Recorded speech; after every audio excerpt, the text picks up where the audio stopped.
എത്ര പെട്ടെന്നാണല്ലേ സമയം പോണേ. കഴിഞ്ഞ വർഷം ഈ സമയം ഞാൻ പപ്പയെ കാണാൻ യുഎസിലേക്കുള്ള യാത്രയിലാണ്. ഇന്നത്തെ ദിവസത്തിനൊരു പ്രത്യേകത കൂടി ഉണ്ട് കേട്ടോ. എൻ്റെ അപ്പയുടെ അമ്മയുടെയും വെഡിങ് ആനിവേഴ്സറിയാണ്. പപ്പയില്ലാത്ത ആദ്യത്തെ ആനിവേഴ്സറി. മമ്മിയെ സംബന്ധിച്ച് ഇന്ന് ഒത്തിരി സങ്കടമുള്ള ദിവസമായിരിക്കും. രാവിലെ എഴുന്നേറ്റപ്പോൾ മമ്മീനെ എങ്ങനെ വിഷ് ചെയ്യണം എന്നുള്ളതായിരുന്നു എൻ്റെ ഒരു സങ്കടം.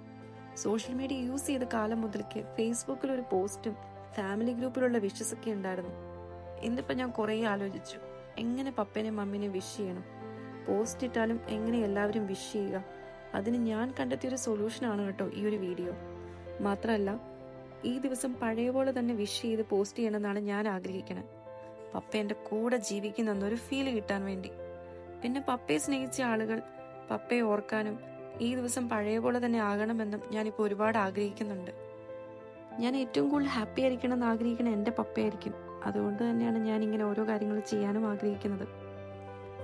സ്നേഹമാണ് ഈ ലോകത്തിലെ ഏറ്റവും വലുതെന്ന് എനിക്ക് മനസ്സിലായത് പപ്പ ഈ ലോകത്തിൽ നിന്ന് പോയപ്പോഴാണ്. ഈ ഒരു ഫോട്ടോ എൻ്റെ വെഡിങ്ങിനെടുത്ത ഫോട്ടോയാണ് കേട്ടോ. എനിക്ക് ഏറ്റവും ഇഷ്ടപ്പെട്ട പപ്പയും മമ്മിയും ഒരുമിച്ചുള്ള one of my favourite picture എന്ന് വേണേൽ പറയാം. We miss you papa. Anniversary wishes to my dear papa and mummy. എടി സെലിയെ, ഞാൻ നിന്റെ കൂടെയുണ്ട്. നീ സന്തോഷമായിട്ടിരിക്കുക എന്നായിരിക്കും എൻ്റെ അപ്പ ആഗ്രഹിക്കുന്നത്. അതുകൊണ്ട് എൻ്റെ അമ്മ ഹാപ്പി ആയിട്ടിരിക്കും കേട്ടോ.